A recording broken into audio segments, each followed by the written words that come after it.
Hello, algebra classes. Today we're going to be continuing with simplifying radicals, but we're going to be doing that in the context of Pythagorean theorem today.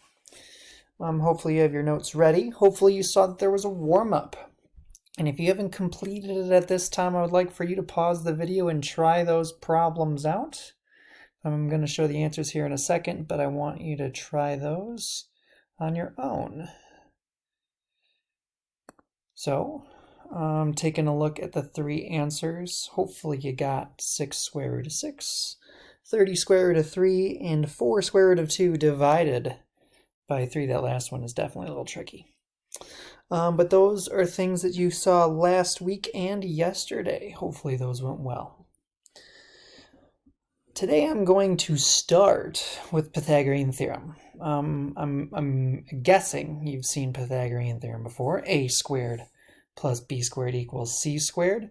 But just in case you haven't seen this in a while, or maybe you're not as familiar with it, I want to go over it really quickly. Pythagorean theorem works for right triangles.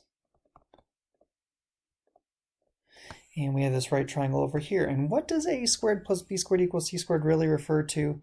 That is a relationship between the legs of the right triangle and its hypotenuse. And what this really says is that legs squared plus legs squared equals hypotenuse squared. And to understand what those words refer to, the legs of the right triangle actually make the right angle, which is right there, that's the right angle, and the hypotenuse is the longest side in a right triangle. It's also the one that is across, is opposite from the right angle. It's the one that doesn't touch it. So what we have in store today is I'm going to go through a couple practice problems and you're going to try the others. You're going to come back, check out the answers, seeing if it's going well. But I want you trying this stuff today, practicing it, so that if you have questions, you can talk to your teachers today, possibly tomorrow, and then practice on Thursday, get ready for our quiz on Friday. So I'm going to grab a different color really quick. Let's take a look at my first example. These are going to be blank on yours. You can write in the numbers. The directions say to find the missing side. All four of these problems have right angles. These are right triangles, so we know that the leg squared plus the other leg squared will equal the hypotenuse squared. So let's take a look at this first one. This is a leg, this is a leg, and we're going to be finding the hypotenuse. I'm going to call it C just because we use those letters for Pythagorean theorem. You can call it whatever you like though. So how we do this one is that 5 squared plus 12 squared equals the hypotenuse, which I'm calling c squared. Now calculator is going to be very helpful today. 5 squared is 25, 12 squared is 144, that's going to equal c squared. 25 plus 144 is 169. Now to solve for c, to undo squaring, we're going to take a square root. And when we take that square root, since this is for a picture, a diagram, something physical, triangles can have side lengths that are negative, so the square root of 169 is going to be 13, and there's our answer. So the missing side is 13 units long. Now the second example, very similar. However, you just got to pay attention to the diagram. 25 is the hypotenuse this time. So when you're setting up Pythagorean theorem, you have to be careful. I'm going to label the bottom A. Again, you can label it whatever you want, but I'm going to give it one of those letters that we normally call the legs, A or B. So to set up Pythagorean theorem here, A squared plus 24 squared equals 25 squared. 24 squared is 576. 25 squared, 625. And when we subtract 576 from both sides, we get a squared equals 49. Now again, just like the last problem, to get a by itself, you're going to take a square root of both sides And just like the previous problem, we're only going to deal with the positive answer. The missing side length is 7. At this point, you got 2 to try down below. It's going to mirror what's going on up above. Hopefully you got your calculator. Find those missing sides and come back in just a moment to see the answers. Welcome back. Hopefully you got your 2 answers of 29 and 56.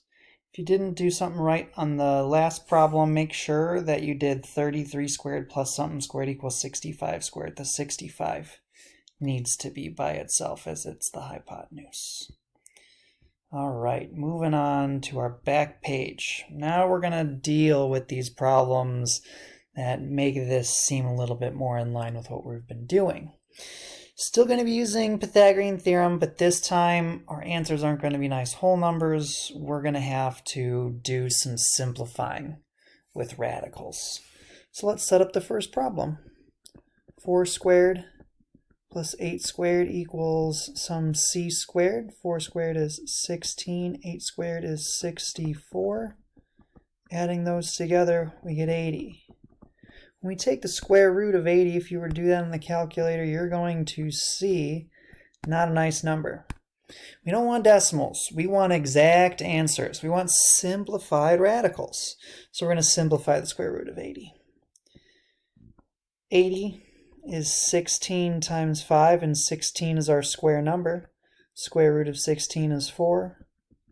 So our last side, simplified, is 4 square root of 5. Now if you have your calculator and you type in 4 square root of 5 and the square root of 80, you should see they're the same number. That's a helpful hint when doing these with values. You can check to see if you simplified it right. But this is the answer we're looking for. Not 8.94, not square root of 80, 4 square root of 5. All right, a little bit quicker through the others here, or at least this middle one. 10 is the hypotenuse. Ooh, we got square root of 19 as a side. That's a little tricky. We haven't worked with that a whole lot.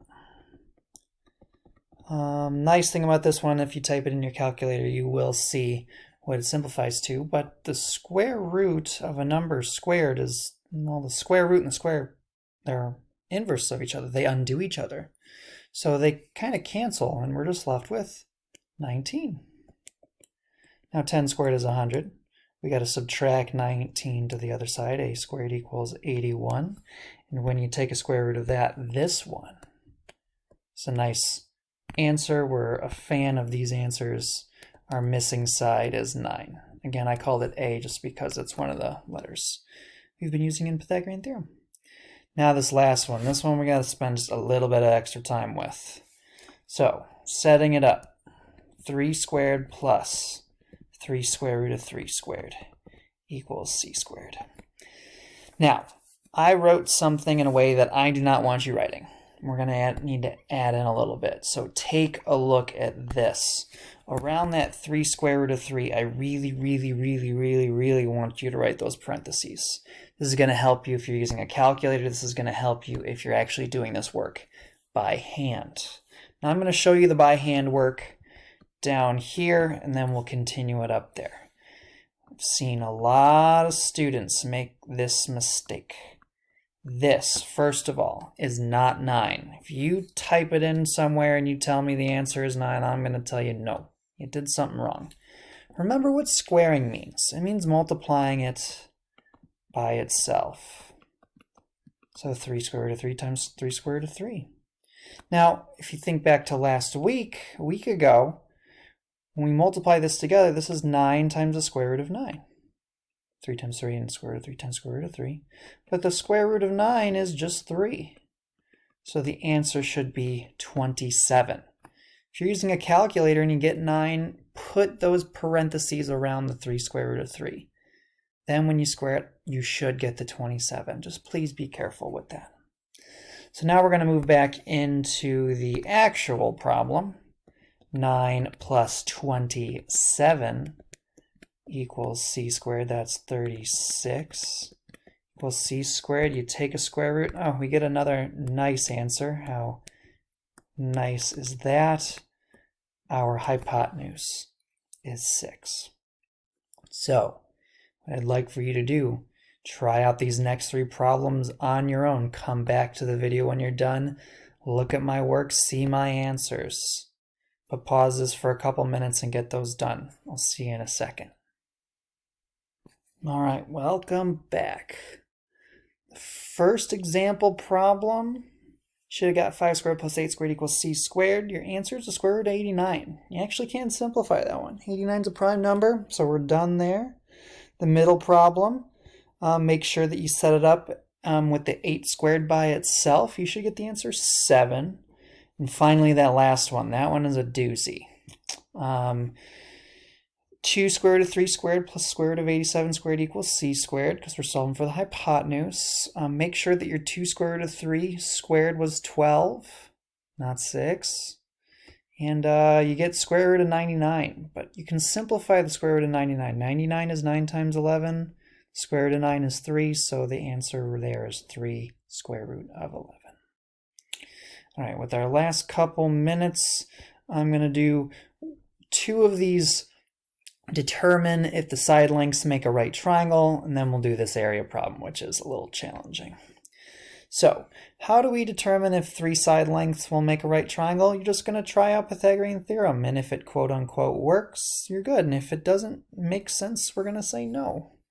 So, you take the 2 smaller sides, you square them, and you add them, and we see if it equals the largest number squared. 15 squared is 225. 36 squared is 1,296. And when we add those together, we get, sorry, got to type it in my calculator, 1,521. And 39 squared happens to also be 1,521. So since, oops, sorry about that, since they are equal, we have a right triangle. Now take a look at the next one. 2 squared plus 3 square root of 5 squared. That is 4 plus, and again, be careful here, 45, which is 49. But 6 squared is 36. So since these 2 numbers are not equal, since the 2 smaller squared added together don't equal to the biggest one squared, it is not a right triangle. Now for the others, I'd like for you to try them yourself. I'll tell you that that one's not and that one is. But make sure to try to verify them yourself. All right, what we're going to end with today is an area problem of a triangle. If you don't know the formula for the area of a triangle, it's 1/2 times the base times the height. So we're going to do 1/2 times the base, which is 4 square root of 3, times the height, which is 1 over the square root of 2. Now, we're going to put that middle term over 1. Remember, with multiplying fractions, that's a cross. So 1 times 4 square root of 3 times 1 is 4 square root of 3.